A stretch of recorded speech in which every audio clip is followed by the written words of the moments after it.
Você que fuma maconha, você vai morrer antes do Natal. Você que fuma maconha vai morrer antes do Natal. Você mesmo, não se benza não. Não bata na mesa não. É você mesmo que eu tô falando. Você, maconheiro, vai morrer. Não vai ver a árvore de Natal. Vai-te embora, maconheiro. O inferno. Fala, senhoras e senhores, maconheiros, maconheiras e abstinentes de todo o Brasil. Sejam muito bem-vindos a mais um episódio do Catalácticos. Eu sou o Bill Pedroso, eu estou aqui com o Lucas Cameron. E hoje é a segunda edição do nosso Cataláxia, o quadro onde a gente não vem dar notícias para vocês, a gente vem trocar ideias sobre temas importantes para a nossa vida. Então, hoje o que a gente vai falar é sobre droga, basicamente. Não sobre drogas em si, não sobre a parte química, a parte biológica, nem tanto sobre a parte econômica, mas sobre a questão da legalização versus proibição das drogas, um assunto que eu, na minha grande confiança e fé na humanidade, achava que já era um negócio ultrapassado da década de 90, mas aparentemente tem muito brasileiro que é contra essa bagaça, né? Tem muita gente que se diz libertário, que é contra a legalização. Então hoje a gente vai trocar uma ideia, conversar um pouco sobre isso, ver exatamente quatro coisas a gente vai ver no programa de hoje. A primeira é um pouquinho de história sobre o uso de drogas, em especial da cannabis, na história da humanidade, a história da proibição, para a gente ter um pouco de contexto a respeito de onde é que a gente começa a nossa conversa. Vamos ver um pouco do desfavor que a esquerda faz para esse tipo de pauta de liberdade individual. Sabe, os argumentos. A esquerda faz o que ela normal com as drogas, o que ela normalmente faz com todas as coisas, com o aborto, com o casamento gay, com todas essas coisas de liberdade individual. Ela pega uma pauta que é legítima, dá os piores argumentos possíveis para essa pauta e acaba desfavorecendo a pauta. Então, vamos mostrar um pouco os desfavores que a esquerda faz para a pauta da legalização, da liberdade individual.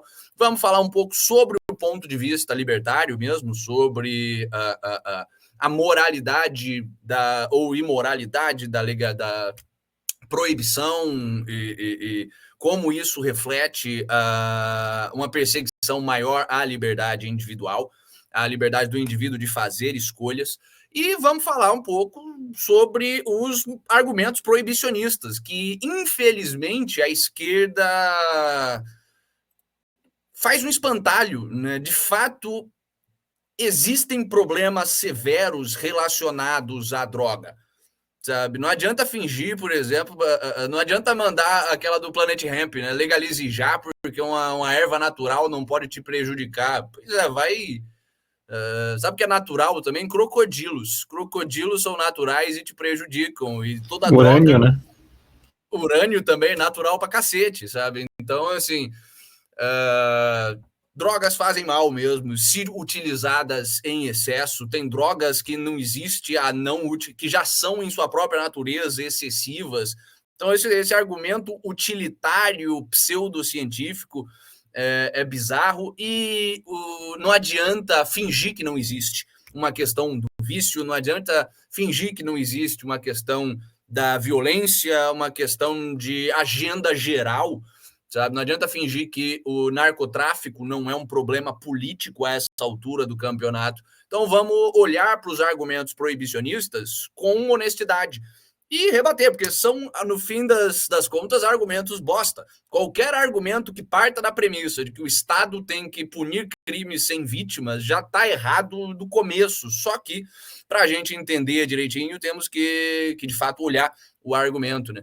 Então, começar com um pouquinho de história. A gente deu uma pesquisada aqui, pesquisada rápida, mas primeiro uso de cannabis, não sei se o Lucas encontrou algo diferente aqui de mim, mas a primeira evidência de ser humano usando a cannabis que eu já encontrei foi no Neolítico, ali no começo do Neolítico japonês. Então, um negócio que aparentemente veio da Ásia, não é um negócio que veio da África, não é um negócio que veio da Índia, que nem muitas vezes se pinta. As primeiras evidências estão lá no leste da Ásia mesmo, Japão, Coreia. O pessoal começou a usar basicamente para fazer fibra, para fazer corda do cânhamo ali, para fazer papel e afins, plantas, é o que você usa a planta para fazer, né?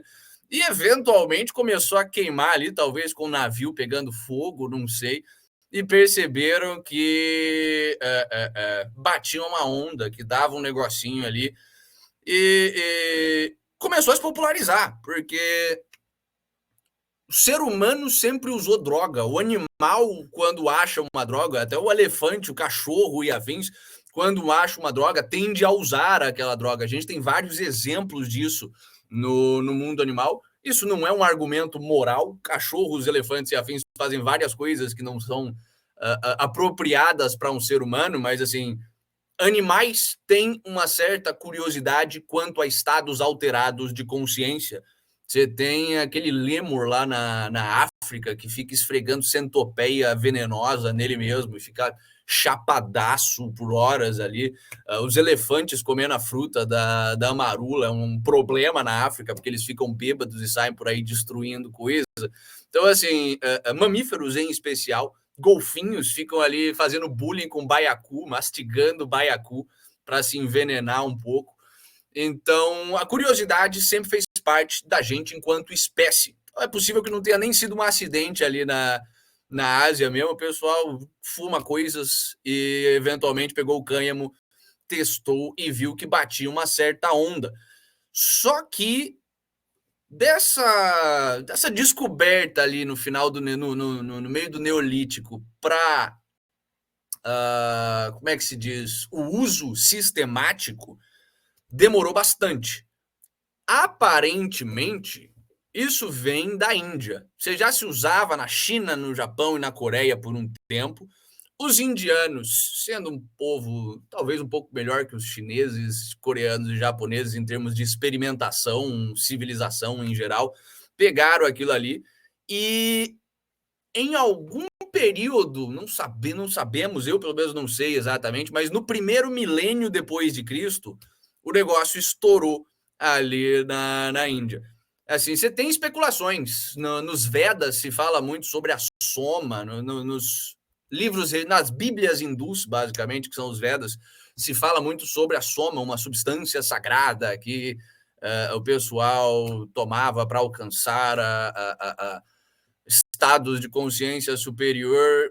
Tem gente que especula que isso é a maconha, mas eu acho que isso aí já é papo de maconheiro querendo, como é que se diz, aumentar a magnitude do negócio. O que a gente sabe é que em algum momento ali no primeiro milênio hindu, de fato o pessoal começou a fumar maconha na Índia legal. Aí você já tem primeiros relatos da banta, da ganja, das palavras hindus que a gente até importou. Banta, ninguém fala banta, mas nego em São Paulo fala banza. Vocês acham que veio de onde? Ganja também, tudo vem dos hindus ali, que foram talvez o primeiro povo sistematicamente maconheiro da história.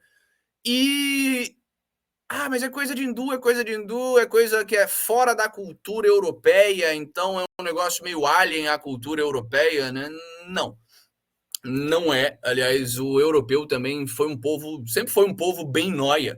Você tem relatos do próprio Heródoto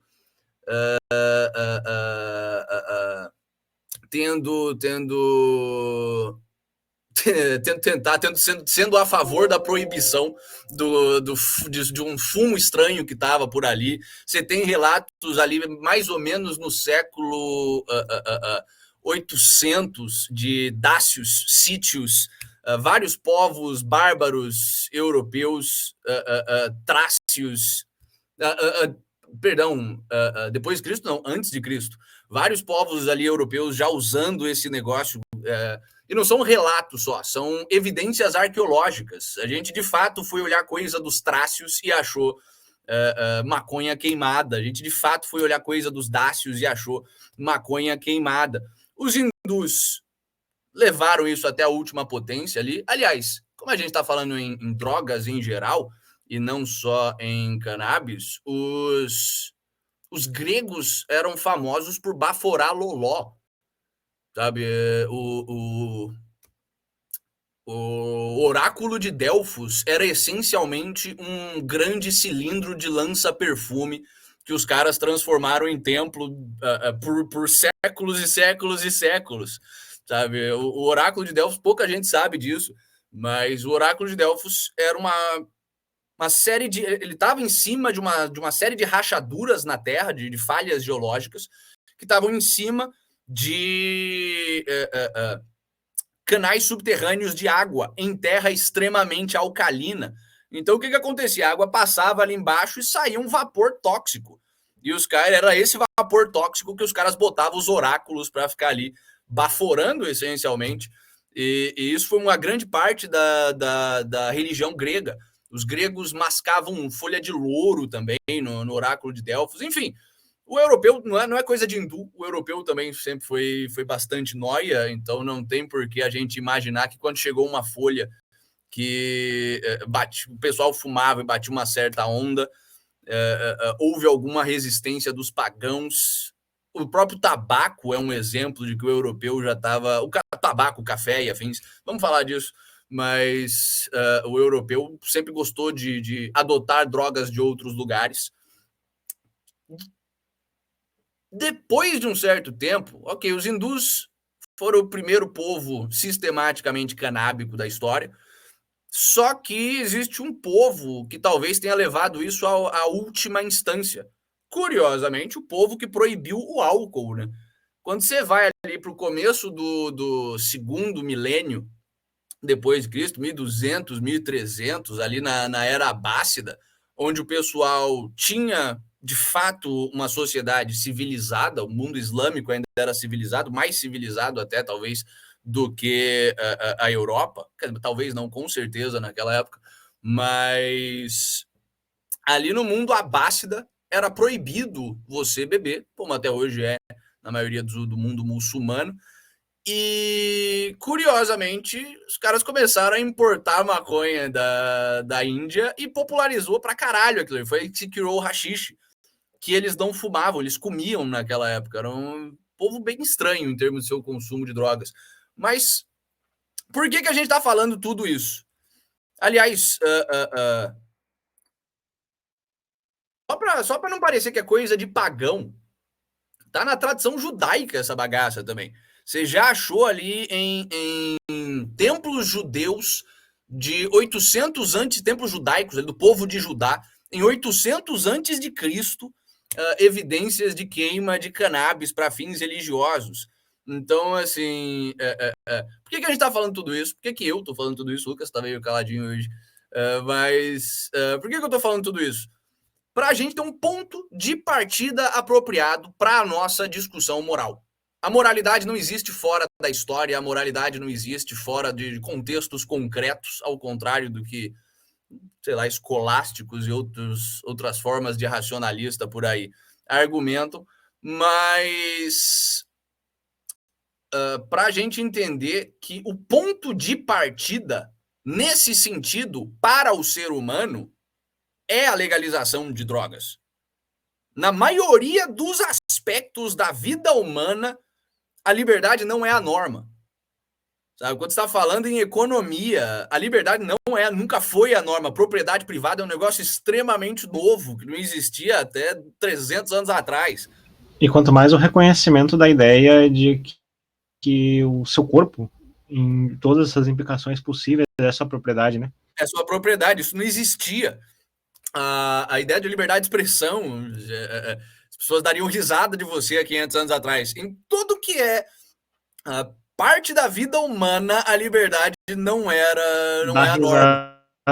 É até uma forma generosa de dizer, né? Porque tinha gente que era enviada pra fogueira, a gente queria condenado em tribunal de execução por defender a liberdade de expressão. Pois é. Surpreendentemente, nessa questão específica da droga, ela sempre foi, até porque é um negócio estranho você falar para alguém não comer aquela substância ou não fumar aquela substância, no máximo você acha estranho, falou, o tio João tem um cigarro estranho, sabe? A não ser quando você já vai olhar para drogas como o crack, a heroína e afins, que claramente arruinam a vida da pessoa, não há um ímpeto ou uma lógica na proibição. E essas drogas são extremamente modernas, já são frutos de um cenário proibicionista, como a gente vai explicar aqui. Mas por que é importante a gente saber o contexto histórico e esse pedaço dos muçulmanos? Porque os muçulmanos foram grandes traficantes de banto. O povo africano, que foi talvez o povo mais exportado para o Brasil na época da escravidão. E é um povo que, quando foi importado para o Brasil para ser escravo, já fumava pra caralho. Isso já fazia, a cannabis já fazia parte da cultura banto. Aliás, não só fazia parte da cultura banto, como se suspeita que os bantos tenham ensinado o resto da África. Tenham pego esse negócio dos muçulmanos e em suas incursões e na sua escravidão ao longo da África. O banto sempre foi um povo muito escravizado no continente africano, tenham espalhado esse hábito, que hoje na África é extremamente comum. E isso é essencial para a gente entender o contexto da proibição, o contexto histórico da proibição no Brasil. Existem basicamente dois grandes movimentos proibicionistas na história do mundo, que tiraram a gente desse estágio inicial de curiosidade, de relativa... Não dá nem para falar que é liberdade, porque não era um negócio explícito de o seu corpo é sua propriedade, você coloca o que você quiser nele, mas é mais um negócio de, cara, falta de pauta mesmo. Por que você quer proibir alguém de fazer isso? Não faz sentido para um ser humano de 300, 400 anos atrás. Até você olhar para essas duas correntes. A primeira, e por incrível que pareça, talvez a menos perversa dessas correntes, foi o colonialismo. Isso parece papo de esquerdista, porque isso de fato é um papo artificial quando você vai falar dos Estados Unidos e a esquerda americana fica batendo nessa tecla, como se os Estados Unidos fosse um país colonialista, né? Quer dizer, hoje em dia é, mas historicamente fosse um país colonialista. No Brasil, na América Latina em geral, na maioria do mundo, a proibição se deu ali mais ou menos no século XIX, nos anos 1800, porque era a época onde o pessoal precisava de escravo produtivo pra caralho para plantar cânhamo, basicamente. A mesma razão pela qual os japoneses começaram a ter contato com o cânhamo, com a planta da cannabis, foi porque ela é uma planta maravilhosa para você fazer fibra. Sabe, é uma fibra extremamente resistente que a gente não usa hoje, em parte por causa da proibição, principalmente por causa da proibição, porque ela é muito melhor para fazer corda de navio, papel e afins do que a maioria das outras plantas que a gente conhece. Mas quando você está tentando plantar cânhamo, utilizando uma força de trabalho escrava que gosta de fumar cânhamo, problemas acontecem de forma óbvia, né? Quando você vai olhar para os ingleses tentando plantar cânhamo, os ingleses que, aliás, tiveram um rei, eu acho que foi o rei George alguma coisa, o George V, ali no século XVI, que obrigou os colonos ingleses a plantar o cânhamo porque fazia parte do planejamento central econômico dos caras. Mas já no século XIX, quando a Inglaterra estava escravizando indianos, para plantar cânhamo, e esses indianos gostavam bastante de fumar esse cânhamo, isso virou um problema. E ali no século XIX, você começou no mundo britânico a ter as primeiras proibições ao fumo da maconha. Na América Latina, a mesma coisa. Os espanhóis queriam escravos indígenas que gostavam de fumar maconha. Os portugueses queriam escravos negros, normalmente bantos, inclusive, para plantar cânhamo, que gostavam de fumar maconha. Então, era uma questão de começou a proibição, na imensa maioria do mundo, como uma questão de planejamento central econômico para maximizar a eficiência de escravo. Só por causa desse fato histórico, a gente já devia liberar essa bagaça e depois conversar. Sabe? Só pela forma histórica, certas coisas, certos eventos como a criação do Fed, por exemplo, a criação do Banco Central dos Estados Unidos, só o contexto histórico no qual ele acontece já é o suficiente para a gente falar, caralho, calma, não, isso aqui foi fraude, isso aqui estava completamente errado e a gente tem que acabar com isso, depois conversa. O Fed é uma dessas coisas, a FDA é uma dessas coisas, no Brasil a Polícia Militar é uma dessas coisas, e a proibição das drogas é uma dessas coisas. Então, essa foi talvez a maior e mais influente corrente, não é mais influente, mas a primeira grande corrente proibicionista da história do Ocidente. E foi justamente devido aos piores traços do Ocidente. A segunda grande corrente, e essa sim, talvez a mais importante hoje em dia, foi a corrente americana. Porque nos Estados Unidos e na cultura americana não fazia nenhum sentido você proibir uma droga, não fazia nenhum sentido você proibir o cânhamo. O George Washington plantava maconha. Sabe, o Thomas Jefferson era um grande plantador de maconha. A maioria dos Founding Fathers que tinham grandes fazendas, principalmente ali na Virgínia, onde se plantava tabaco, também era um bom lugar para folhas de fumo em geral, você tinha grandes criações de cânhamo. E assim, é bem provável que, inclusive, esses dois Founding Fathers que eu citei fossem maconheiros. O Jefferson, com certeza, e o Washington, provavelmente. O Jefferson está escrito nos diários dele que poucas coisas dão tanto prazer. Poucas horas da minha vida foram tão bem gastas quanto as que eu passei na minha varanda tomando vinho e fumando cânhamo. Tá no diário do maluco. O George Washington, quando você vai olhar os diários dele, ele se arrepende, porque nas palavras dele, eu aprendi a separar a planta macho da planta fêmea da cannabis tarde demais da minha vida. E aí a maioria de vocês provavelmente está falando, o que isso tem a ver com qualquer coisa? Bom, você separa o macho da fêmea, porque só a fêmea é fumável no mundo da maconha. O pessoal que está aí no homegrown conhece esse fato, mas você não fuma a maconha macho. Isso está no diário do Washington. Então, na cultura americana, isso não fazia nenhum sentido. E no século XIX, de fato, isso não aconteceu. Esse movimento global proibicionista, colonista, não pegou. Lucas?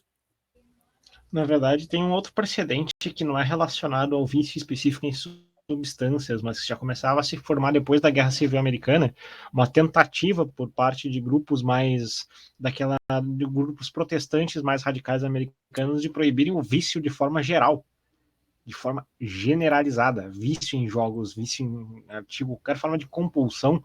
Tanto é que isso culminou naquele tratado de 1870, o clássico do libertarianismo, que é o Vícios Não São Crimes, do Lysander Spooner. Tu vê que o Lysander Spooner, eu fui procurar um pouco mais do contexto de onde foi elaborado esse ensaio e por que, coisa que ele estava respondendo, era fundamentalmente essa questão desse grupo político protestante radical, que queria, estavam concentrados no Partido Republicano, surpreendentemente, no pós-guerra civil, que queriam proibir vícios de forma geral, como criminalizar o vício, não o vício em uma substância específica, mas o vício de forma geral. E aí daí forçou a essa discussão. Sim, isso eu deixei aberto, porque depois vai ter a junção desse mesmo temperamento desses cristãos mais radicais com o movimento progressivista americano. Sim, né? O próprio movimento progressista foi a junção desses cristãos radicais, desses protestantes radicais, o famoso incel virgão de hoje em dia, com o movimento pragmatista de filosofia alemã, que queria fazer engenharia racial também, mas engenharia social de forma geral, centralizar poder na mão de um Estado forte e afins. Então, o movimento americano de proibição foi nessa esteira. Começou com esses pequenos grupos que queriam proibir bebida, que queriam proibir jogatina e afins, se misturando com um grupo que ativamente olhava para os Estados Unidos e falava: o Estado é pequeno demais aqui, a liberdade é grande demais, isso é um problema. como é que a gente cria pautas para expandir o poder do Estado. O William James tem um tratado sobre isso, ali na virada do século XIX para o XVIII, chamou Equivalente Moral da Guerra, que até hoje é o grande guia da esquerda mundial, mais do que qualquer coisa já escrita pelos marxistas, mais do que qualquer coisa já escrita por pós-modernos, enfim, que é a ideia de que se você quer que uma sociedade abra mão das suas liberdades e se solidifique em um negócio centralizado, em uma comunidade sólida, centralizada e controlada por um poder central, a melhor forma de fazer isso é através da guerra, historicamente. Quando você tem um inimigo, um invasor externo, o pessoal abre mão da sua liberdade, bota um ditador ali, um general, luta com o inimigo e depois se tenta retomar a liberdade. Só que guerra é caro, guerra mata a gente, guerra destrói a economia. E o James, um dos grandes pais do fascismo americano, da esquerda americana progressista em geral, entendeu que a gente precisava do lado bom da guerra sem o lado ruim da guerra. E propôs a adoção de equivalentes morais da guerra. É daí que vem, hoje em dia, a guerra contra o aquecimento global, a guerra contra a homofobia, a guerra contra o racismo. A guerra contra a fome, a guerra contra coisas contra as quais você não guerreia. Guerra é um negócio que é ser humano contra ser humano. Fome não se resolve com uma guerra contra a fome, se resolve com a produção agrícola, provavelmente, né? Se resolve com liberdade individual. Mas essa noção de pensar esses problemas como guerras vem dessa esquerda americana, que foi quem começou a proibir tudo que é droga. Lucas? Sim, e tem três coisas a se salientar do papel do William James. O primeiro deles é que logo na sequência ele é o grande articulador dessas coisas. Logo em 1906 já começam a aparecer as primeiras tentativas de regulação, de colocar selo indicando e limitando a quantidade para a qual a pessoa deve consumir individualmente, sabe? Essa primeira tentativa em 1906, no auge da carreira intelectual do William James, e do movimento ainda no âmbito acadêmico, formando os primeiros grandes políticos dentro do pragmatismo. Em 1906 foi com o Food and Drug Purity Act. Literalmente, o PL, o projeto de lei governamental, no caso, a lei governamental, que criou a FDA, que criou um dos órgãos mais esdrúxulos do deep state americano hoje em dia, o órgão que fica ali proibindo leite não pasteurizado, o órgão que fica ali proibindo ivermectina, cloroquina e afins, sabe? Esse órgão, a FDA, o órgão que fica enchendo o saco de qualquer coisa que tenha a ver com remédio e alimentos, foi criado na esteira da proibição. No caso, a proibição foi criada junto com esse órgão. É bizarro. Segunda coisa. Só dois detalhes, dois comentários que estão interessantes aqui. O Edu Contra tá falando que vício em açúcar e comida, ninguém fala em proibir, né? Primeiro, Edu Contra, não dá ideia para esses filhos da puta. E segundo, falam sim, nos Estados Unidos, pelo menos a esquerda americana já fala bastante em regular açúcar, em proibir, regular fast food, taxar fast foods. Isso é uma coisa que a gente já faz no Brasil. Se você tem...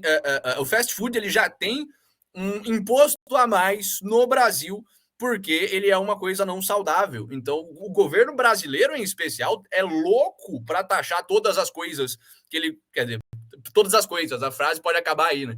Mas ele é louco para usar essa desculpa de que algo faz mal para taxar alguma coisa. Refrigerante paga imposto extra no Brasil. Não estava tendo aquela... Em São Paulo, tentaram fazer um projeto experimental de proibir uma quantidade de sal acima de um limite no restaurante. Pois é. Há um tempo atrás, não sei se foi em São Paulo, mas teve algum lugar no Brasil que conseguiu fazer isso. Teve um estado brasileiro que baniu o sal da mesa de restaurante. Você chegar na mesa e ter sal. Você tem que pedir para o garçom trazer sal para você, é um negócio ridículo. Então o pessoal faz o mesmo ímpeto que proíbe todas as drogas, proíbe qualquer coisa na sua vida. Mas a gente ainda vai expandir mais isso depois. O Felipe tem um outro comentário interessante, que New Hampshire, eu nunca soube disso, mas faz total sentido. New Hampshire, que é um estado americano, tem esse nome justamente porque era um polo de produção de cânhamo. Hemp é a palavra em inglês para cânhamo. New Hampshire é literalmente o novo condado do cânhamo. Caralho, eu nunca tinha pensado nisso, mas é real. Enfim, nos Estados Unidos você tem a criação da FDA ali em 1906, já com uma pressão desses grupos, Lucas. Eu só tenho mais um PS também, que ontem eu estava dando uma olhadinha naquele livro Liberal Fascism, do Jonathan Goldberg. E a impressão que eu tinha era mais ou menos assim, que o pragmatismo, o progressivismo e o fascismo se retroalimentavam mutuamente, quase que dois eventos simultâneos, mas não, o Mussolini se influenciou pelo William James. Sim. O William James foi um grande influenciador para quase todos os fascismos do mundo, quase todos os movimentos totalitários. Se você tira o marxismo tradicional ali, de União Soviética e nazismo, todos eles, todo o resto foi influenciado pelo James. O James foi, digamos, o novo Auguste Comte, sabe, o grande neopositivista, de certa forma, que influenciou, da mesma forma que o positivismo influenciou todas as ditaduras brasileiras, o William James influenciou todas as ditaduras do mundo, quase. E foi o grande ideólogo da esquerda americana da virada do século, do movimento progressista, que hoje em dia enche o nosso saco com bandeira de arco-íris, pedofilia, racismo onde não existe racismo e coisas desse tipo. Então, enfim, essa é a história dessa bagaça. Depois disso, foi água abaixo, sabe? Você teve ali o Harrison Act de 1914, mas esse foi mais focado em ópio e cocaína. Você teve o Uniform State Narcotic Drug Act, dali das décadas de 20, 30, que fez a mesma coisa, que unificou as legislações proibicionistas dos Estados Unidos. Tudo culminou ali na década de 40, com 40, calma. 40 não, foi em 38 ainda, com o Cosmetics Act, que cimentou a legislação atual americana a respeito de drogas, basicamente, o proibicionismo atual americano a respeito de drogas. E esse mesmo ímpeto proibicionista que, ao contrário do resto do mundo, que queria proibir maconha só para o escravo não fumar e não ficar preguiçoso, não comer demais, né? Nos Estados Unidos era um negócio mais de controle do indivíduo mesmo, abertamente. Nós não queremos que o indivíduo cometa o que a gente que está no poder do governo considera ser um erro, um vício, um pecado. É por isso que eles proibiram o álcool também nos Estados Unidos. A lei seca que levou à ascensão do Al Capone foi o mesmo movimento e que hoje é o que influencia a gente. A gente pode pensar que no Brasil a proibição é uma pauta de direita, uma pauta mais do pessoal evangélico e afins, e de fato é. Só que o grande problema do progressivismo é que ele era um movimento de esquerda autoritário que apelava para o pessoal religioso mais chucro. Foi por isso que ele ganhou tanta força nos Estados Unidos. Então, o que a gente tem no Brasil é basicamente a mesma coisa, é o pessoal de religioso mais chucro dessas igrejas, mega-igrejas e afins, que adotam os mesmos argumentos que esse pessoal usava na expansão do proibicionismo nos Estados Unidos para usar no Brasil. O Kim Cavalcante, aliás, salve pro Kim, grande amigo meu de longuíssima data, está perguntando qual a sua opinião em relação à drug policy de Portugal. Cara, é ridículo. Isso, aliás, é uma ótima entrada para a gente começar a falar das merdas que a esquerda faz com a pauta da legalização. Em Portugal, eles dão droga pro viciado. Sabe, o comércio é proibido, a produção é proibida, o consumo é descriminalizado, e o Estado dá incentivo financeiro para o viciado. Essa é a pior combinação de todas. Quer dizer, talvez a única coisa que seria pior do que isso é você continuar proibindo o consumo e o Estado subsidiar de alguma forma, mas isso não me parece possível. Mas o que você faz? Você proíbe a produção e a comercialização, Ou seja, você traz todos os problemas da proibição, que inclui como é que se diz? O uso de drogas mais pesadas, porque elas são mais cost-effective, sabe? Antes dessa revolução proibicionista dos Estados Unidos, o Walter Block tem registros históricos muito bons disso. O Walter Block tem um livro, um economista austríaco, tem um livro muito bom chamado Defendendo o Indefensável, onde ele pega tópicos controversos, na qual o senso comum é X e fala, cara, na verdade é Y e tá aqui por A mais B, por que é. E o que é interessante do Bloch é que ele é moralmente um conservador, mas politicamente um libertário. Sabe? Ele deixa essa distinção muito clara, que ele, na posição dele de conservador, não pode deixar isso interferir na decisão dele de que é melhor em termos de política pública. Sim. Isso é uma grande sacada. Sim, é uma puta sacada, uma de várias ótimas sacadas desse livro do Bloch, aliás, sobre liberdade de expressão, ele fala muito bem, sobre várias coisas, recomendamos, eu recomendo, acho que o Lucas também recomenda esse livro para qualquer pessoa, mas o Walter Block, ele documenta que antes ali do Harrison Narcotics Act de 1914, que proibiu o ópio e a cocaína, o quilo de cocaína custava mais ou menos a mesma coisa que o quilo de café. Então, pensem nessa lógica.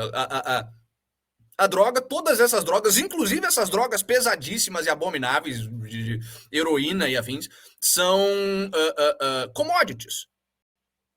Como elas são um negócio que é fácil de plantar, fácil de produzir, é um mercado onde você não tem muita variabilidade, não é que nem o mercado de microchips, onde todo dia tem um cara criando uma tecnologia nova, sabe? Não é um mercado competitivo.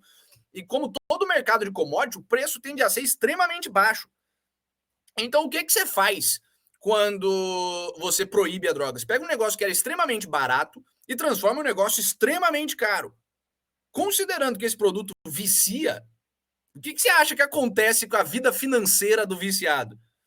Quando você proíbe, você tem duas opções. O cara que é viciado, porque o cara que é viciado em um contexto onde a droga é proibida, e em um contexto onde a produção e o comércio são proibidos, esse cara com certeza absoluta seria viciado se a droga fosse legalizada, certo? Mas qual é a sua alternativa com esse cara? Você pode ter um cara que é viciado em uma droga e ele consegue comprar isso barato e de alguma forma se manter minimamente financeiramente sustentável. O cara é viciado em pó, mas pô, ele consegue cheirar o pó dele ali, fazer um trabalho no McDonald's, tirar uma grana e comprar o pó dele, e ele fica numa vida pobre, porém sustentável. Ou você joga o preço lá para cima. O que acontece com esse cara quando você joga o preço lá para cima? Você acha que o viciado em pó vai continuar comprando pó a R$100 a grama ou ele vai comprar uma pedra de crack? Ele claramente vai comprar uma pedra de crack. Essas drogas, esse tipo de droga, só começa a ganhar popularidade depois de movimentos, depois da instauração da proibição. Vou aqui afirmar que elas só seriam criadas por causa da proibição, que nem a esquerda muitas vezes faz? Não. Por quê? Porque o ser humano é maluco, a gente é um macaco meio doido. Com certeza absoluta, alguém ao longo da história, se fosse tudo legalizado, ia pegar a cocaína e falar, pô, e se a gente fizesse uma versão muito mais forte que dá para fumar? Não precisa da proibição para isso. Só que a proibição cria incentivos que aumentam o consumo desse tipo de droga pelo viciado que já está financeiramente destruído pelo fato de que o preço foi lá para cima. E Portugal, a política de droga de Portugal, que, aliás, se eu não me engano, é a mesma política de droga do Canadá. O Kim, ele mora no Canadá. O endereço dele a gente vai botar aqui nos comentários, não, brincadeira. Ele mora lá no Canadá também. Imagino que a política aí no Canadá seja a mesma, né? Que o comércio e a fabricação dessas drogas são proibidos, o consumo é descriminalizado e o Estado fica ali injetando dinheiro, dando seringa pro pessoal. Pois é, sempre que você subsidia alguma coisa, você tem mais dessa coisa. Mas é questão de saúde pública, não sei o quê. Não é. Saúde pública não devia nem existir, saúde é um negócio privado, mas a hora que o Estado começa a subsidiar o vício, você tem uma facilitação do vício, você tem uma normalização social do vício. Então, o que as políticas que nem essa de Portugal fazem? Normalizam socialmente o vício, tiram o estigma, que é algo que deve existir. Vício é uma coisa ruim. Incentivam financeiramente um negócio que também é, sabe, bizarro. Tiram dinheiro do pagador de imposto para financiar esse tipo de palhaçada, o que só gera ódio pro viciado, porque se estão roubando meu dinheiro para financiar o vício de alguém, eu vou odiar todos os envolvidos nessa transação. E ao mesmo tempo você tem a proibição, que traz todos os problemas da proibição de criação de mercado negro, onde os mais violentos são promovidos a posições de poder, de falta de fiscalização para ver se você está vendendo para menor de idade ou não. Afinal de contas, se você vende cocaína numa loja de cocaína, você tem o mesmo tipo de fiscalização que você tem num bar, sabe? Onde boteco que vende para menor de idade toma multa, o cara vai preso e o escambau, dependendo do país. Quando você vai numa boca, você não tem esse tipo de coisa. Enfim, todos os problemas da proibição você ainda tem e você ainda normaliza socialmente o vício. É o que estão tentando fazer nos Estados Unidos também. Aliás, estão fazendo nos Estados Unidos em vários lugares. Nova York e Los Angeles e São Francisco também fizeram isso e deu super certo, né? Não tá cheio de zumbi na rua lá.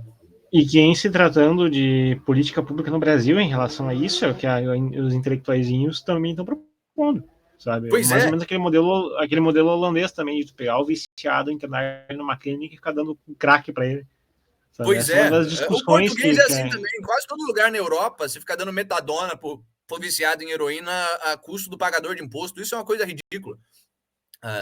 E faz parte da defesa moral da esquerda da legalização, o que é esdrúxulo e o que é o nosso próximo tema aqui. Primeiro que a esquerda, implicitamente, né, ela, cada vez mais explicitamente, ela promove ativamente o vício. A gente sabe que o esquerdista ele gosta de promover a feiura, a gente sabe que o esquerdista gosta de promover a falta de controle. Isso tudo é o combustível emocional por trás do esquerdismo. Mas, explicitamente, ele tem um argumento utilitário ali, o argumento de que tem alguns tipos de argumento. O primeiro e o mais tosco é o argumento à la Marcelo D2, à la Planet Hemp, da esquerda mais cultural, da esquerda mais Leblon, digamos assim, que é o quê? Uma erva natural não pode te prejudicar, a droga não faz mal, essa droga em específico não faz mal, portanto, temos que legalizar essa droga. Não é isso que a gente está defendendo aqui, não é isso que o libertarianismo enquanto ideologia defende. Pelo contrário, isso é uma visão estúpida. Você achar que maconha não faz mal, que maconha não vicia, é, por falta de uma palavra melhor, negacionismo. Sabe? Você tem vários quadros, você tem, como toda droga, você tem benefícios de um certo tipo de uso. A maconha e os químicos da cannabis usados com moderação em um determinado contexto tem várias aplicações terapêuticas do tratamento de Parkinson, da mitigação de um monte de sintoma de quimioterapia e o caralho a quatro, a simples diminuição do estresse do dia a dia, o que traz benefícios de saúde. Só que como todas, eu não digo nem todas as drogas, como todas as coisas do mundo vicia e tem o potencial de vício. Gente, sexo vicia. Tem gente que é mitomaníaca, tem gente que é viciada em mentir. É viciada naquela sensação de prazer que a pessoa tem quando ela cria uma realidade fictícia na cabeça dela e envolve outra pessoa e dá um senso de realidade nisso. Tem gente que é viciada em se cortar. Você tem gente que é viciada em se cortar? Você acha que não tem gente que é viciada em maconha? É isso mesmo. Então, assim, esse argumento é completamente estúpido e ele é um argumento limitado em termos de antiproibicionismo. Porque o argumento libertário não é que não faz mal, logo o Estado não deve impedir. O argumento libertário é que o Estado não tem porra nenhuma a ver com as minhas decisões pessoais. O Estado só deve intervir se eu cometer um crime com vítima, se eu roubar alguém, se eu fraudar alguém, se eu matar alguém, se eu estuprar alguém. E é basicamente isso, sabe? É mais simples que os 10 mandamentos o que deveria ser a ação do Estado. Por quê? Porque a natureza do Estado é o uso sistemático de violência. A única coisa que diferencia a polícia de qualquer empresa é que a polícia e o exército e afins podem utilizar da violência de forma socialmente aceita. Então, o Estado só deve intervir para impedir o início de violência. Esse é o argumento libertário. Como eu, com meu próprio dinheiro, comprar uma droga que alguém fez com a propriedade deles e botar no meu corpo, não fere o direito de ninguém, não fere a liberdade e a integridade de ninguém, isso não deve ser proibido. O que não quer dizer que não existam problemas com o vício.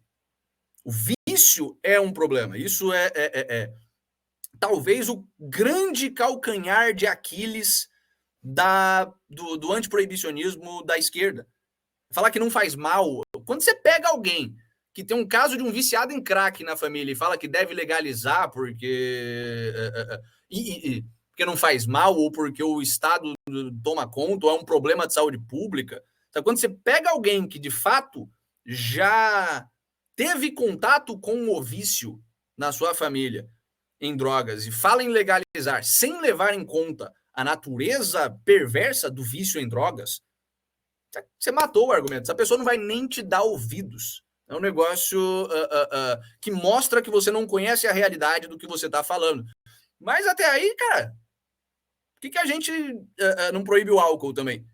Eu tô aqui na Rússia, metade do país é alcoólatra. De vez em quando falta água porque algum bêbado bateu um cano com o carro, sabe? De vez em quando alguém morre porque estava bêbado no trabalho operando maquinário pesado. Então, se o álcool, que é uma das mais destrutivas das drogas que a nossa sociedade conhece, é legalizado, por que as outras não seriam? Isso não é o argumento em si, porque até aí o argumento poderia ser, então vamos proibir o álcool, que é o que os Estados Unidos fez no começo do século passado. Por que a gente legaliza o álcool, mesmo sabendo que é algo que tem um risco de gerar vício, é algo que, se você tomar demais, faz mal, você entra ao contrário da cannabis, por exemplo, você entra em coma e precisa de uma injeção de glicose para não morrer. Por que isso é legalizado? Por que a gente, enquanto sociedade, legaliza isso? Por respeito à escolha individual. Por respeito à escolha individual e de forma mais otimista ainda a respeito da nossa sociedade, porque o fato de que um indivíduo tem uma falha que impede ele de fazer uma coisa não é justificativa para você cercear essa coisa num indivíduo que é melhor do que ele nesse aspecto. E que, deixa eu desempacotar isso. Se uma pessoa, eu tô tomando uma taça de vinho aqui, eu consigo ter uma relação com álcool de não vício. Existem pessoas que não podem ver um copo de vinho como esse. A pessoa começa a beber até cair, faz isso todo dia e nesse aspecto, no aspecto de autocontrole em relação ao álcool, essa pessoa é pior do que eu. Não faz nenhum sentido moral você punir alguém por ser melhor porque existe uma pessoa pior em qualquer parte da vida. Isso não quer dizer que a pessoa é 100% melhor do que a outra em todas as coisas, mas em qualquer aspecto isso não se justifica. É a mesma coisa que a esquerda quer fazer com o dinheiro. Você pune o rico porque ele é mais rico que o pobre. Quer dizer que todo rico é melhor que todo pobre? Não, mas quer dizer que em ganhar dinheiro ele é melhor do que o pobre. E ele está sendo punido por ser melhor.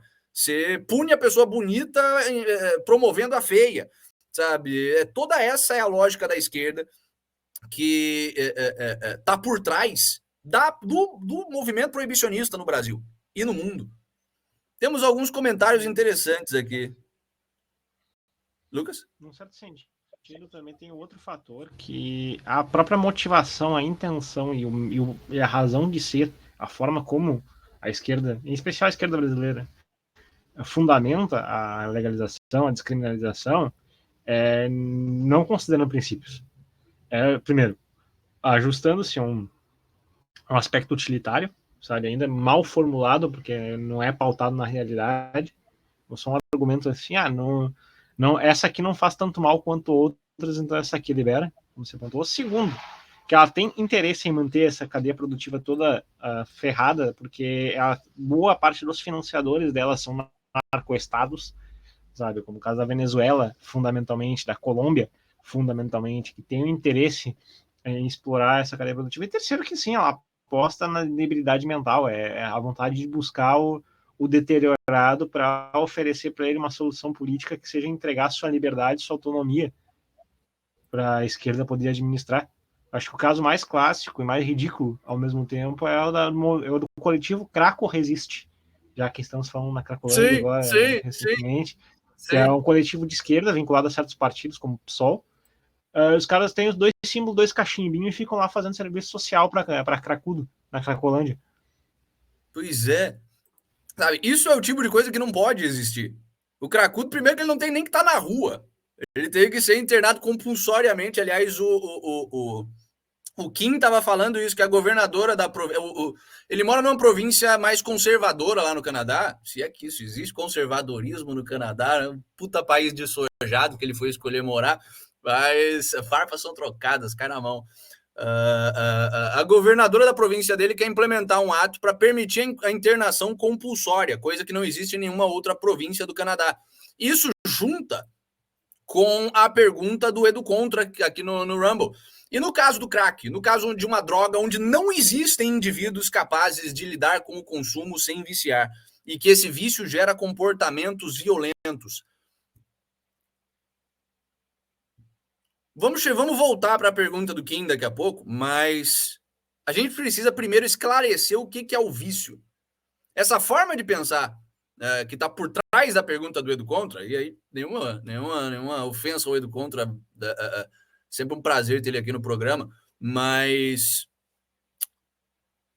a imagem mental que está por trás dessa pergunta é uma pessoa que está ali tranquilona, vai para a igreja todo dia, tá um esportista bem sucedido na sua vida, uma pessoa normal, talvez, não vou nem pintar uma pessoa bem sucedida, mas uma pessoa normal, que nunca usou nenhuma outra droga, e aí fuma uma pedra de crack e fica eternamente viciado nessa droga. Isso não existe, sabe?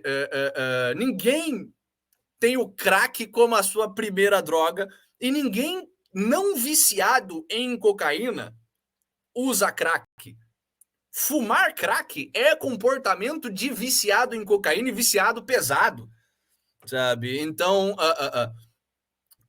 a questão é como é que a gente lida com formas abusivas de droga?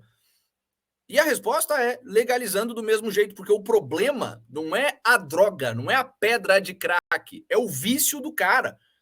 E o vício do cara e o comportamento de viciado do cara pode ter começado com qualquer coisa. Esse comportamento pode começar com refrigerante, com cigarro, que aliás é uma droga na qual eu infelizmente sou viciado. E uma droga que é extremamente perseguida hoje em dia, sem nenhuma razão, enquanto o pessoal quer legalizar. Quem quer dar cachimbo pro viciado, nego triplica o valor do cigarro para a pessoa que é viciada de cigarro. Mas, enfim, o cigarro é um grande exemplo desse, aliás, uma droga extremamente viciante também. E deve ser legalizada. Por quê? Primeiro, por princípio. Primeiro, porque pode ser que exista uma situação na qual fumar crack faz algum sentido. Sabe, uma pesquisa científica, vai que o consumo exacerbado de cocaína concentrado em um negócio vai ser a próxima cura do câncer. Provavelmente não é, mas assim, a ketamina, que era uma droga pesada de balada, hoje está sendo usada para tratar depressão. E isso só é possível se você tem liberdade de usar todas as drogas de todas as formas possíveis em uma porra de um mercado. Os tratamentos com ketamina demoraram bastante para chegar no mercado. Mas, voltando à pergunta do Edu Contra, e uma droga que nem o crack? O problema não é a droga que nem o crack, é o vício. O problema político não é o vício, é o comportamento agressivo. E o comportamento agressivo é crime. Então, assim, o problema que deve ser solucionado pelo Estado não é o uso de crack. O problema que deve ser solucionado pelo Estado é a pessoa estar na rua batendo e assaltando as outras. Para isso, você tem duas coisas. A primeira é prender e a segunda é internação compulsória. Prender em última instância, se a pessoa não tem uma família que tenha a capacidade de realizar a internação compulsória e ela está na rua sendo um estorvo para as outras pessoas, a pessoa tem que ir presa. Qualquer crime que a pessoa cometa, foda-se a justificativa da pessoa por trás desse crime. Sabe? Eu roubei porque eu estava com fome. Eu matei porque eu tomei um corno. Então, foda-se. O problema é que você roubou, o problema é que você matou. Eu roubei porque eu sou viciado em crack. Foda-se o vício em crack. O problema é o roubo. E a pessoa que roubar deve ser presa. Se o governo tivesse gastando mais dinheiro, mais recursos prendendo quem rouba do que ele está gastando, prendendo quem fabrica crack, o país estaria muito melhor. O Drex Titus está falando aqui, é um ponto bom. Aliás, o Edu Conta está falando os opioides idem, opioides também é extremamente viciante. Cara, não é. E, aliás, nem o crack é esse negócio que nego pinta de você fumou uma vez, você está viciado para sempre. Opioides, até o fentanil, eu conheço gente que já tomou fentanil em hospital e não ficou viciado, sabe? O contexto é a pessoa. Eu provavelmente seria capaz de fumar uma pedra de crack agora e não me viciar, porque eu não tô nessa espiral do vício que resulta no vício de crack. Seria uma experiência estranha, provavelmente, e depois eu ia ter uma puta ressaca e 2 semanas depois estaria de volta com a minha vida, sabe? Mas os opioides a mesma coisa. Aliás, eu já experimentei o ópio puro, a forma mais fraca de opioide. É uma droga interessante, chata, mas assim me deixou na dúvida do porquê que rolou a crise de ópio na China. A vida devia ser uma merda mesmo na China pro pessoal se viciar dessa forma. Com certeza era. Dentre as primeiras pessoal que levou ópio assim foi para tratamento médico mesmo. O camponês estava numa condição ferrada, de carga exaustiva de trabalho e tudo, depressão, porque o sistema de vida confucionista que a China feudal propunha era um sistema já que favorecia as condições distópicas. A Ásia não é conhecida exatamente por ser um lugar com plena saúde mental, né? Quando chega aquilo ali, foi dois toques para ter uma população em massa viciada. Tanto é que teve a proibição em 1860 e em 1862 teve a Revolução Taiping na China, basicamente uma Cracolândia inteira. Em choque porque estava sem droga. Uma outra coisa também que eu acho interessante destacar é a pergunta a pergunta que também do próprio Drex Titus falando sobre se isso feriu ou não o PNA, né? A questão da internação compulsória. Sim, vamos entrar nisso, mas como esse é um assunto maior, só para responder a pergunta do Edu Contra aqui, e a pessoa que morreu vítima do cracudo? Cara, pessoas morrem vítimas de criminosos, isso não é isso não implica na proibição de um fator que contribuiu para a morte da pessoa.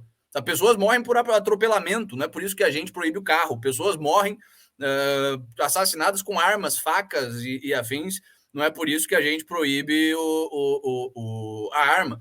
O crack, de fato, é um fator que contribui para a violência. Isso não implica que ele deve ser proibido. Mas você estava falando sobre a pergunta do Drex Titus, que é de fato bastante interessante, e é uma pergunta que a esquerda também mata, né? Porque a esquerda é anti-internação compulsória. Parte da esquerda é um movimento anti-psiquiatria, que acha que na esteira do Foucault ali a sanidade é um conceito, é uma criação social, então você não pode internar uma pessoa só porque ela é maluca. Mas em parte, essa perspectiva da internação compulsória ferir o PNA é quase que um certo vício ali daquela linha mais kantiana do libertarianismo que que vê como axiomático o estado pleno de consciência, sabe? Vê como a priori já constituidamente dado e não como um processo dinâmico de formação, onde a pessoa adquire direitos na medida em que ela tem instâncias da autonomia, da capacidade de agir como um ser racional, e quando ela vai perdendo as faculdades mentais, ela vai tendo certas restrições, né? Sim. A resposta para esse negócio de se a internação compulsória fere ou não o PNA, de forma simples, ela não fere da mesma forma que você mandar no seu filho não fere o princípio da não agressão. Sabe? O direito à liberdade não é uma coisa que nasce no indivíduo. Aliás, claramente não nasce no indivíduo. Ninguém chegaria para uma criança e falaria, para os pais de uma criança, falaria, você não deixa sua criança dirigir, isso é uma violação da liberdade do moleque de 6 anos. Você não deixa a sua criança ter armas, isso é uma violação do princípio de não agressão. Por quê? E quando é que as pessoas desenvolvem o direito à liberdade? Conforme elas desenvolvem a capacidade de raciocínio. Na medida em que você perde a capacidade de raciocínio, a capacidade de escolher, na medida que você perde o seu livre-arbítrio, a liberdade não faz nenhum sentido. Sabe? E é por isso que, mesmo depois que a pessoa virou um adulto, ela ainda pode perder o seu direito à liberdade, não só por ações criminais, mas assim, tá, você tá com 90 anos, você ficou senil, você tem liberdade? É moralmente repreensível você pegar o velho que acha que vai voar da janela e não deixar ele pular da janela? Não, não é. É moralmente repreensível você pegar o cara que é deprimido e tá tentando se matar e impedir ele de se matar? Não, não é. Essa pessoa perdeu a sanidade, essa pessoa perdeu o livre-arbítrio e, com isso, perdeu a origem do direito à liberdade, o contexto no qual a liberdade faz sentido. Então, essa é a razão pela qual a internação compulsória deve ser utilizada com muito critério. Por quê? Porque existe toda uma zona cinzenta ali.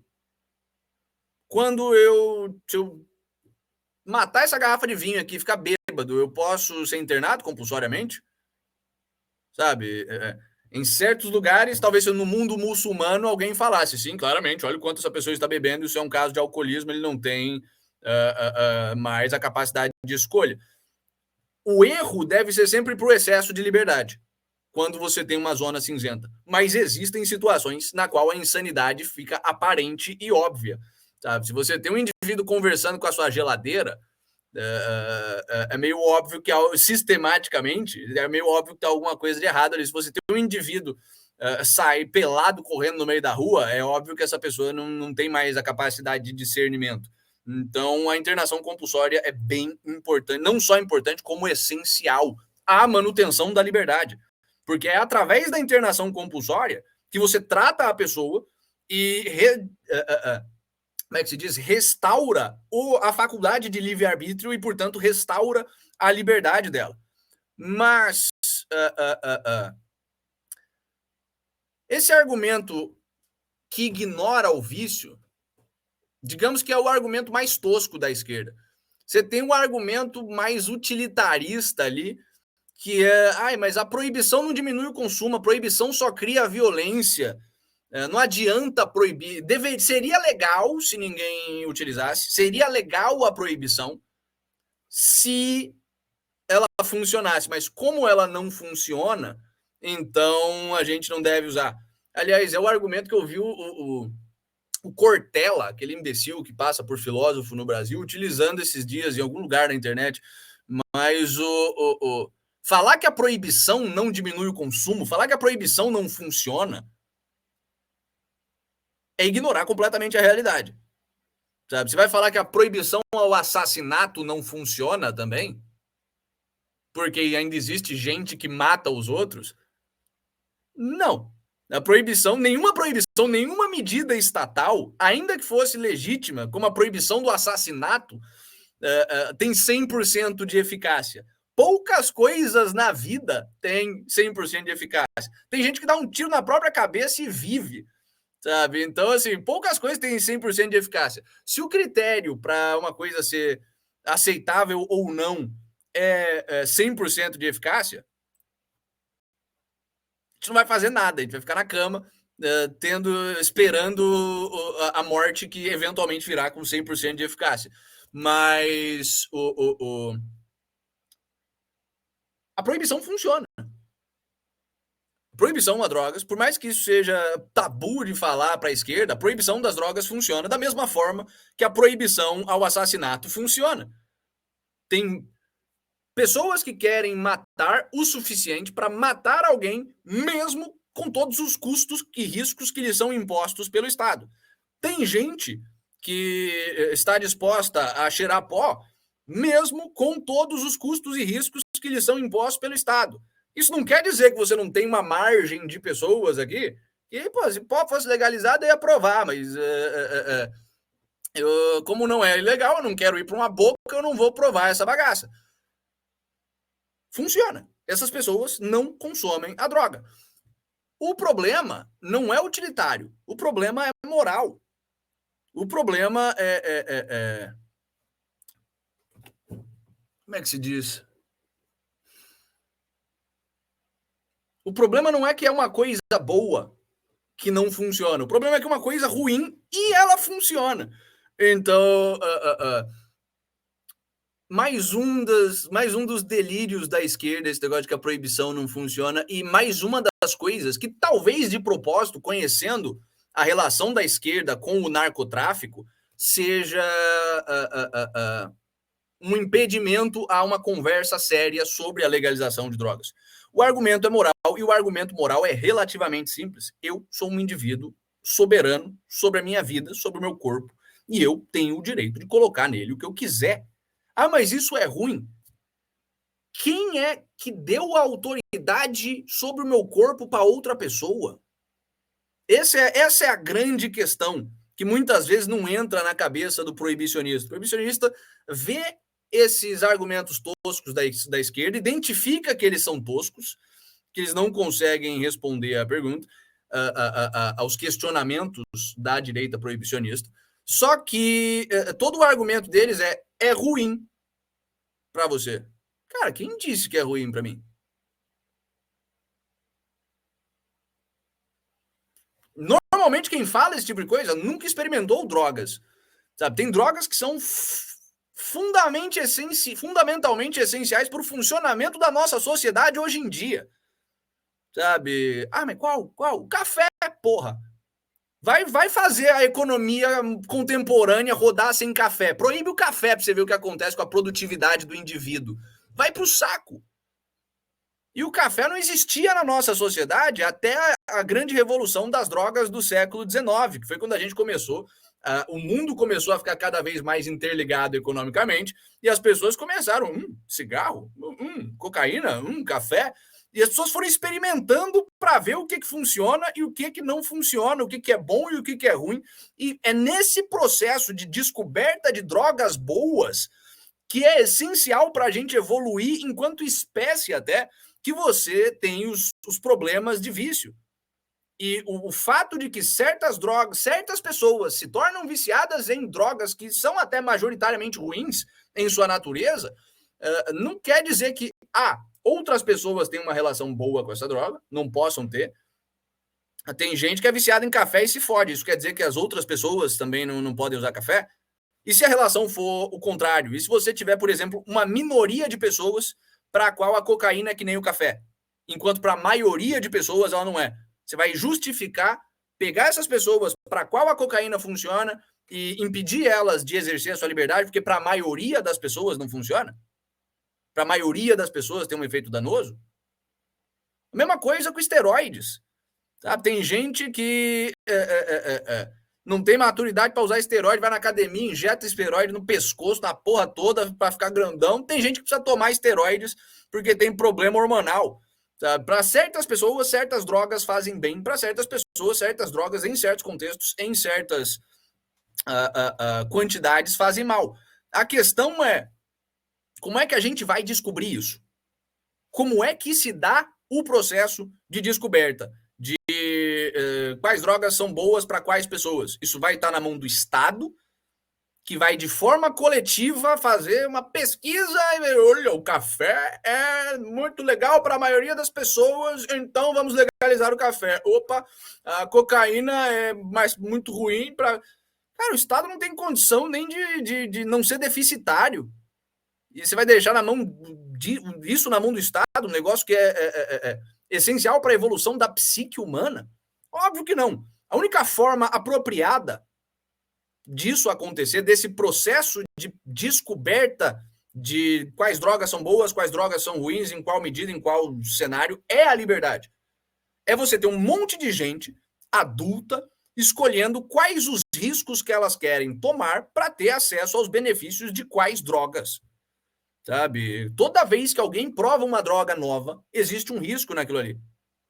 Primeira vez que uma pessoa vai tomar um copo de café, existe um risco naquilo ali. Vai que ela faz parte da pequena minoria que se vicia em café, tem problema de estômago e infarta. Ah, mas isso é uma minoria. Sim, mas alguém faz isso. Milhares de pessoas fazem isso. E aí? Quem é que vai tomar a decisão por essa pessoa se ela pode tomar o primeiro copo de café ou não? Ah, é bebida. Bebida faz bem em certas quantidades e faz mal para outras pessoas em outras quantidades. Quem é que vai decidir para uma pessoa se ela vai tomar o primeiro gole de álcool ou não? A mesma coisa para maconha, a mesma coisa para cocaína, a mesma coisa para todas as outras drogas e atividades da vida humana. O problema é que o Estado, quando você delega isso para o Estado, você tira isso da mão de instituições da sociedade civil. Quem é que deve... O indivíduo, de fato, e aí até eu estou caindo um pouco nesse erro da esquerda de subestimar o vício. O indivíduo isolado, atômico, é meio incompetente até. Pode até falar, cara, a maioria das pessoas são burras pra cacete. Se a gente legalizasse o pó, você ia ter um monte de viciado em pó, porque as pessoas são estúpidas. Isso é um argumento que a esquerda descarta e que é um argumento sério. Sabe? Os Estados Unidos estão tendo uma puta crise agora com o opiáceo legalizado. Então, assim, se a solução seria proibir, como é que você faz? Por quê? Porque tem um monte de gente estúpida que toma o negócio ali, se vicia, continua tomando, não se trata e leva a sua vida. A questão é, a pessoa que individualmente... Isso não quer dizer que todo mundo é estúpido também. Você tem gente inteligente que mesmo sozinho toma boas decisões. Mas a pessoa que é estúpida, o indivíduo da massa que é estúpido, ele está inserido em coletivos, em instituições coletivas que não são o Estado. O cara tem a família dele. Se ele não tem a família dele, ele tem uma igreja. Se ele não tem uma igreja, ele tem um clube. A pessoa que é minimamente saudável, por mais que seja, possa até ser burra, ela está inserida em instituições não estatais que regulam e instruem o comportamento dela. Então, se tornam tanto mais eficazes na medida em que elas são o ponto de partida e não a regulação estatal, sabe? Exato. No momento em que a gente cria uma cultura acostumada a terceirizar para o Estado essas decisões mais de boicote, de organização local, digamos assim, o que acontece é que você mata a iniciativa das pessoas de se autorregularem, sabe? Um exemplo chucro, mas que vale a pena, cara, se estatizaram a luz e agora é de graça, a pessoa para de se preocupar em pagar a luz. Exemplo, ela para de se preocupar com a luz em geral na vida dela. Nem que ela só se preocupe, não se preocupar mais em pagar, o que já é ruim o suficiente, mas ela nem pensa mais sobre como é que a luz é gerada. Enquanto que se está na mão do setor privado, mas pelo menos, ela ainda pensa, puta, aquela empresa de luz está cobrando demais. Por quê? Ela pensa sobre isso. Será que eu estou num lugar onde é difícil chegar a luz? É a mesma coisa. O Drex Titus está falando, pô, o Estado não é legítimo, mas seria moral ele fazer isso atualmente? Eu acho que ele ainda está se referindo a internação compulsória. Não. A internação compulsória, com certeza absoluta, não deve ser deixada na mão do Estado. Exatamente por esse motivo que a gente está falando. Você não interna compulsoriamente uma pessoa, a não ser que ela esteja claramente cometendo um crime, sem alguém da sociedade civil requisitar.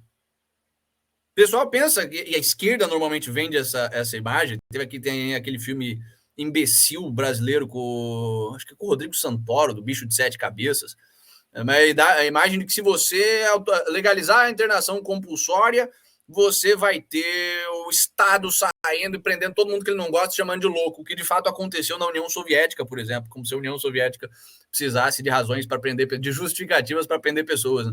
Mas a internação compulsória, enquanto política, feita apropriadamente, deve sempre partir da família. Sabe? A única pessoa que tem... a forma como a internação compulsória deveria funcionar é você tendo mais de um indivíduo da família de uma pessoa indo na polícia e falando, olha, esse cara tá maluco, esse cara precisa ser internado. depois mais de um psiquiatra independente dando o mesmo veredito. Olha, esse cara de fato é maluco, sabe? Da mesma forma que você não... O assassinato é crime, mas você não pode prender uma pessoa por assassinato sem todo um processo por trás. A internação compulsória deve ser um mecanismo real, porém ter vários processos por trás e não ficar na mão de um Estado que pode decidir quem é maluco a bel prazer e colocar num sanatório. Aliás, considerando que são sanatórios públicos, isso é simplesmente tortura. Mas o Edu Conta está falando aqui, 100%... eu sou 99% legalista e 1% proibicionista. Minha birra é o crack. Mas é exatamente isso mesmo, é uma birra. As pessoas podem ter birras. Eu tenho birra com várias coisas. Cara, eu tenho birra com o Justin Bieber. Entre eu ter uma birra com o Justin Bieber e eu achar que ele deve ser ilegal, existe ou até uma das hashtags que você utilizou hoje do K-pop, né? Pois é. Eu não gosto de K-pop. Eu acho que K-pop tem que ser ilegal, sabe? Então, assim, o vício é um problema real. E, aliás, é um problema que não só é real, como é universal. Toda pessoa que existe possui vícios e tem que manejar os seus vícios. Não existe nem o que é perfeito. Eu não tenho vícios. Sério, você não dorme demais? Você não come McDonald's? Você não faz coisas que... Toda pessoa faz coisas que lhe fazem mal, porque o ser humano não é um ser perfeito. A gente tem a capacidade de escolha e, às vezes, a gente escolhe coisas erradas. Mas a grande questão é o Estado não é o resolvedor de vícios. A família é o resolvedor. O indivíduo é o resolvedor de seus próprios vícios. Na sua falha, a sua família é quem resolve os seus vícios. Na sua falha, a sua comunidade e outras instituições é quem resolve o seu vício. O Estado é a última instância, quando o vício é tão pesado que ele se transforma em crime porque ele violou o direito de outra pessoa sobre a sua liberdade e sobre a sua propriedade. Sabe? Isso digamos que é do cânone libertário, é do cânone de ideias de liberdade em geral. E infelizmente a gente vê gente em meios pró-liberdade, até por causa dessa mistura ou dessa colonização, tentativa de colonizar a direita brasileira mais religiosa com ideias de liberdade. A gente vê gente que ainda está no meio, que ainda aceita a liberdade como um padrão meio geral, mas o vício não. Fala isso. Fala que é para liberar o crack para a mãe de um viciado em crack. É para liberar. O fracasso é da mãe do viciado em crack. E, aliás, a maioria das vezes, quando você vê um viciado em crack, a família dessa pessoa é uma bosta.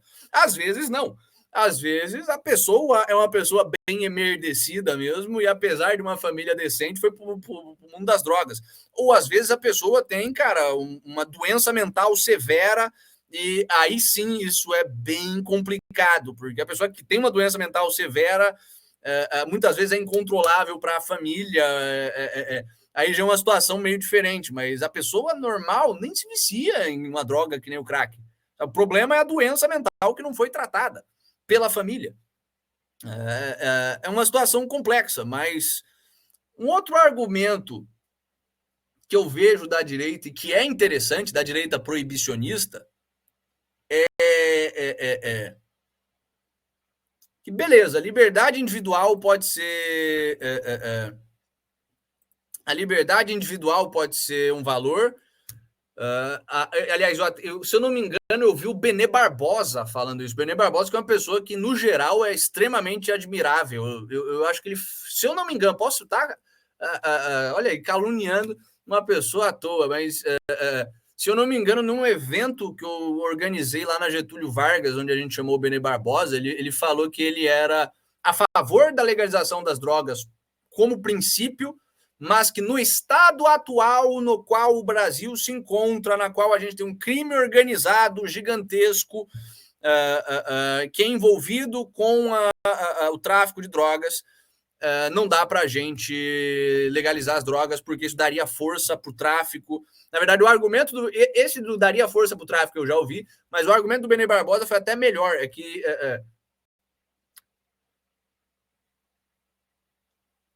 a gente tiraria a fonte de renda principal do crime organizado, logo eles precisariam encontrar outras fontes de renda, como o assalto a banco e afins.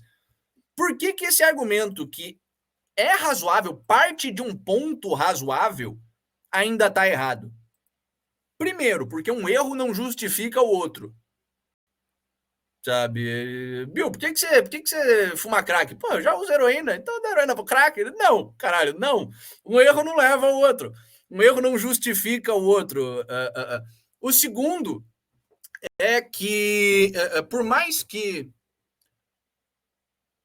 de fato, o crime organizado vá se tornar mais violento se a gente tirar a fonte de renda deles, isso seria um problema temporário em um cenário de melhora. Por quê? Porque não existe de banco o suficiente para sustentar o crime organizado da forma como ele existe agora, com assalto. Eventualmente, esses caras iam começar a se matar entre si. Você ia ter um monte de guerra interna dentro do crime organizado. Você teria uma pressão maior da polícia, da população sobre a polícia e sobre o Estado para pegar esses caras. Você não conserta um problema com o outro, você esconde um problema com o outro. A partir do momento que você tira um dos problemas, você revela o outro e aí você pode resolver esse outro problema. E tem um terceiro fator também, que é o crime organizado. Ele se comporta de maneira reativa ao quanto que é permitido a ele agir impunemente. Sabe? No momento em que se enquadra, se uma política linha dura contra o crime organizado, quando ele começa a assaltar e a matar, sabe? Isso acaba rapidinho. Sabe? O que não significa, evidentemente, assumir uma linha dura à moda Bukele, que é arbitrária, que mata o direito individual. Sabe? Não significa defender a linha dura à moda, sei lá, chacina da Candelária, sabe? Alguma coisa pois assim. Esse episódio é absurdo, mas significa simplesmente, cara, cruzou a fronteira, violou o direito das pessoas, assaltou, roubou, pronto. Passou da fronteira que se cruza. Sim. Como dizia o nosso ex-presidente, que se tivéssemos democracia, ainda seria o presidente hoje. Não gosta da cadeia? É só não matar, não roubar, não estuprar, que não vai pra lá, porra. E é de fato isso. Só que é o outro lado dessa moeda. Matou, roubou, estuprou, tem que ir pra lá. E aí acabou. Não tem problema de drogas, não tem problema de crime organizado. É só esse o problema. E é só para isso que serve o Estado mesmo. Se o Estado tivesse prestando atenção nisso, ao invés do resto, ele estava conseguindo fazer isso. O Murilo Lova está comentando aqui, olha, eu só acho que deveria ter drogódromos privados só para maiores, cada um pague o seu plano de saúde e cometeu crime igual a cadeia. Cara, é exatamente isso que um sistema legalizado deveria ser. O que é outro dos problemas da tentativa de legalizar da esquerda, que o Kim estava falando mais cedo, sabe? Não adianta você legalizar e estatizar o negócio. A gente vai legalizar e vai ter o Bolsa Crack. A gente vai legalizar e você vai poder fumar crack no meio da rua. Você já não pode fumar crack no meio da rua. Só que já é crime, você não pode nem fumar crack. Só que a partir do momento em que é crime fumar crack, a pessoa que está fumando crack já é um criminoso, ela já vai fumar em um lugar que não pode. A questão de que se você pode usar ou não a droga no meio da rua, isso eu já acho que é uma das funções da democracia mesmo. E quem acompanha o programa, que isso é um problema para poucas pessoas, inclusive para gente que não tem mais vida por causa dessa porra desse programa. Não, brincadeira. A gente aqui no programa, quem acompanha, sabe que a gente não gosta muito de democracia. A democracia no mundo de hoje está... É um problema que é um modelo, foi adotada sem contexto como um modelo de governo e suprime direitos individuais. A democracia é um princípio de governo que deve ser balanceado, integrado a outros em uma república. A democracia ela deve ser extremamente controlada por uma constituição e ser restrita só a coisas de costume mesmo. A gente dirige na rua do lado direito ou esquerdo. Porra, vota aí, sabe? A gente pode beber na rua ou não. Isso é uma coisa que eu acho que deve ser resolvida. Óbvio, em última instância, bairros privados e os moradores desses bairros decidem. Em última instância, não, isso é bem factível, na verdade. Mas esse tipo de coisa de convenção é que nem a maioridade. Sabe? Maioridade é 16 anos, é 21, é 18. Cara, vai depender da sociedade, vai depender dos costumes de cada povo. No Brasil, a gente bebe no meio da rua, não é ilegal. O ilegal é você sair fazendo baderna. Nos Estados Unidos é ilegal você beber no meio da rua, mas em New Orleans não é. Isso eu acho que varia de lugar para lugar, sabe? E o mesmo seria verdade com todas as drogas. Legalizou a cannabis. Pô, você pode fumar no meio da rua? Porra, depende da cultura do lugar, sabe? Você tá morando em um lugar, na cidade cristã conservadora, não pode fumar no meio da rua, então. Você fuma na sua casa ou em um estabelecimento específico. Da mesma forma que se você tá morando em um lugar onde não se bebe no meio da rua, você não pode beber no meio da rua. Você bebe na sua casa ou em um lugar específico, em um bar.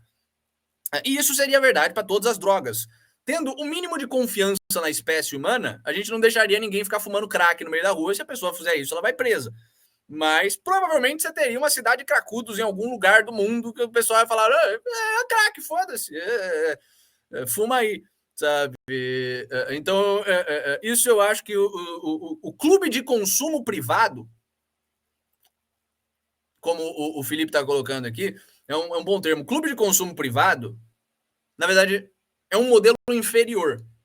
Ele está falando do... Felipe, contextualizar aqui. O Felipe está comentando aqui que clubes de consumos privados já são modelo em alguns locais, como Espanha, Uruguai e alguns estados americanos. O clube de consumo privado, no contexto no qual a gente está de proibição, ok, é melhor do que nada. Pelo menos você tem um lugar onde você pode comprar. Mas já é uma aberração, sabe? Ou é legalizado ou é ilegal, caralho.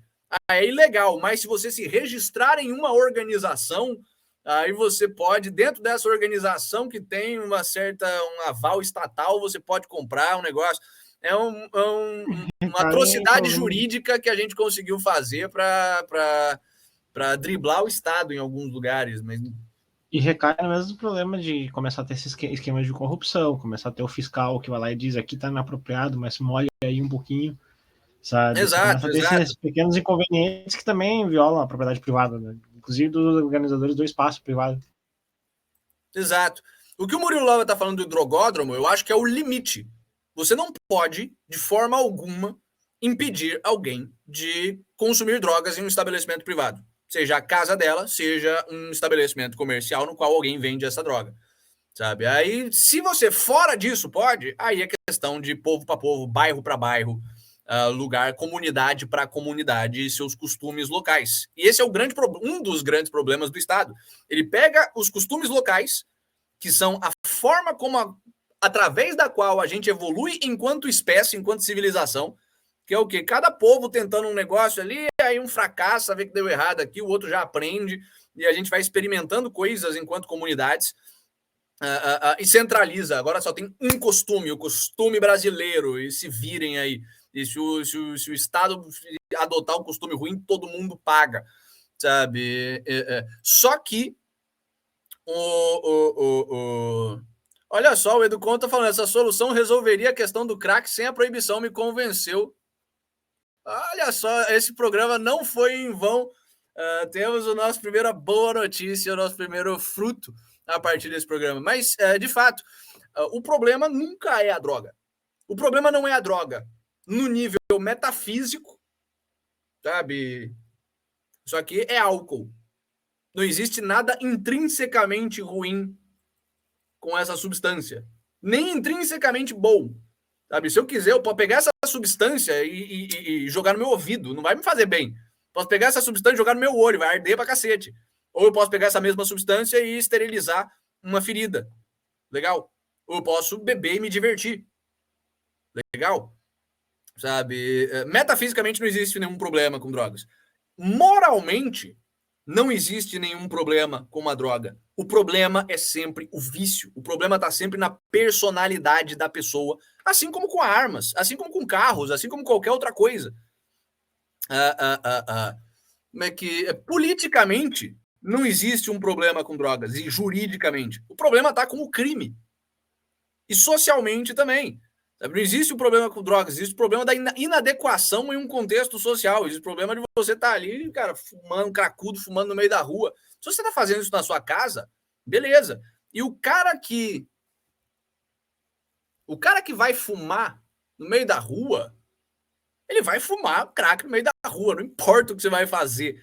O cara tá fumando crack no meio da rua, você acha que ele liga pro que você tem a dizer? Não. Então legaliza essa porra e deixa o cara fumar em casa, sabe? E a última coisa, e talvez em termos práticos, o mais importante, é o que o Murilo Lova tá falando, tava falando naquele comentário dele dos drogódromos, que isso deve ser só para maior de idade. E, de fato,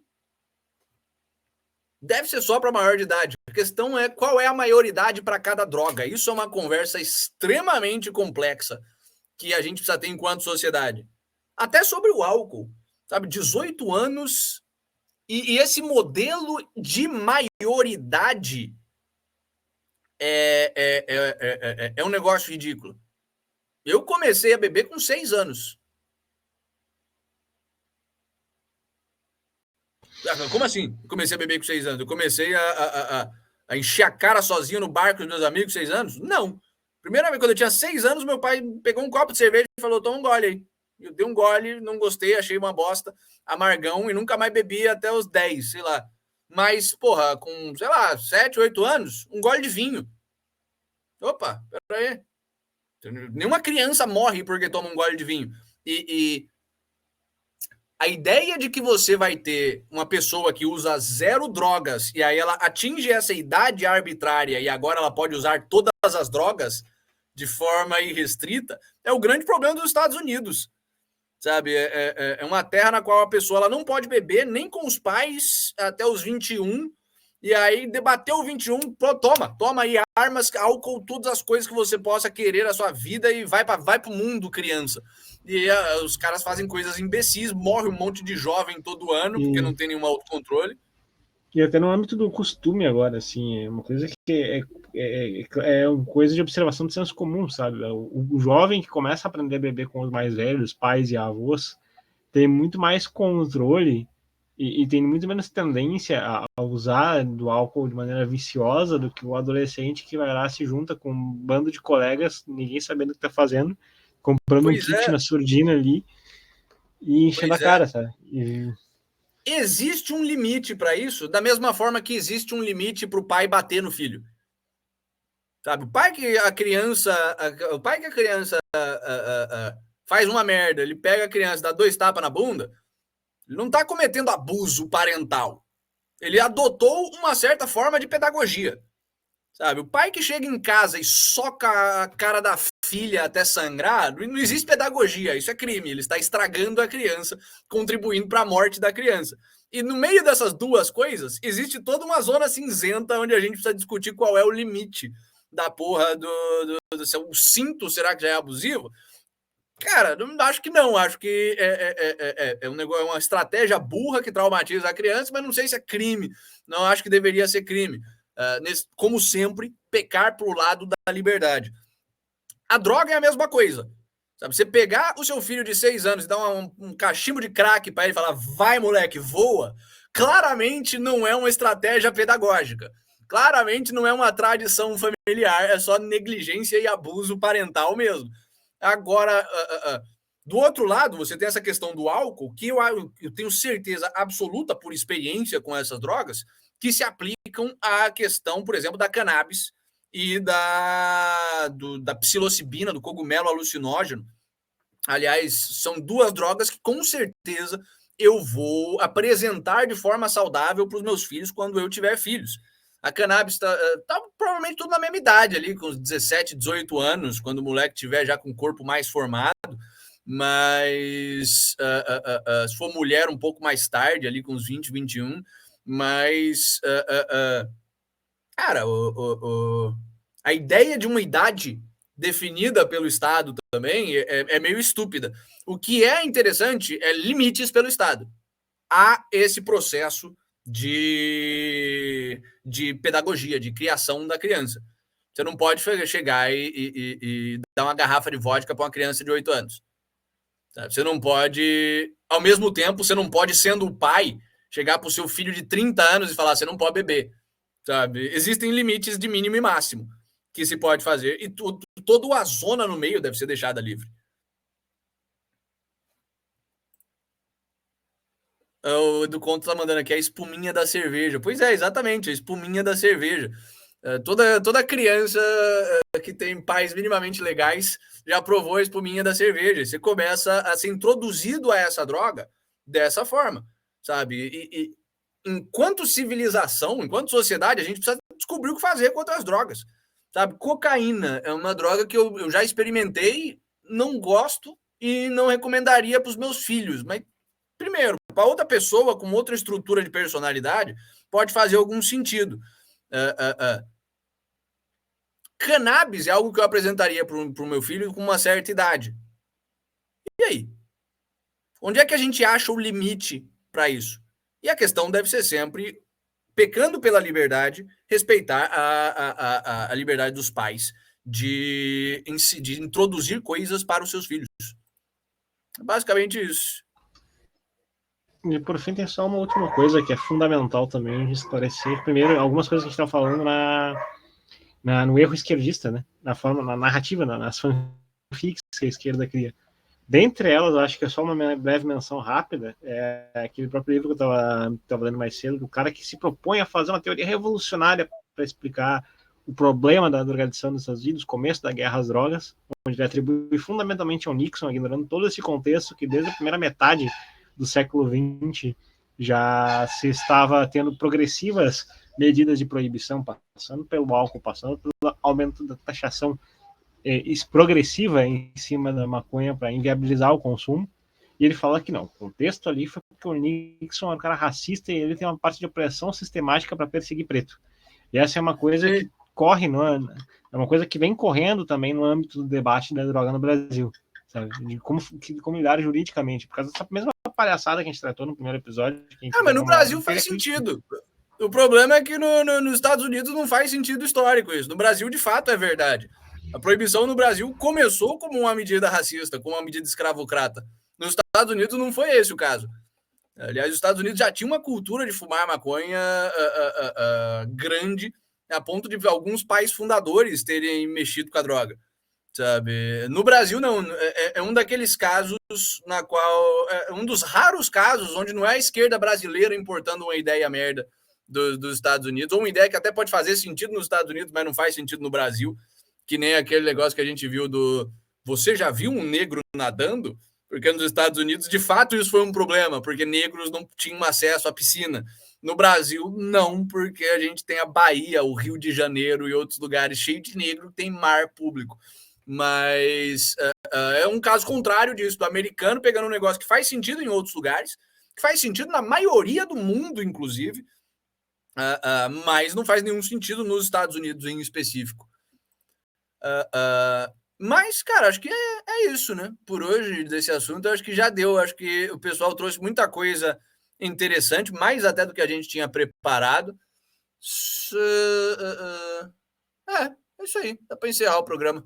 Espero que vocês tenham curtido o programa, pessoal.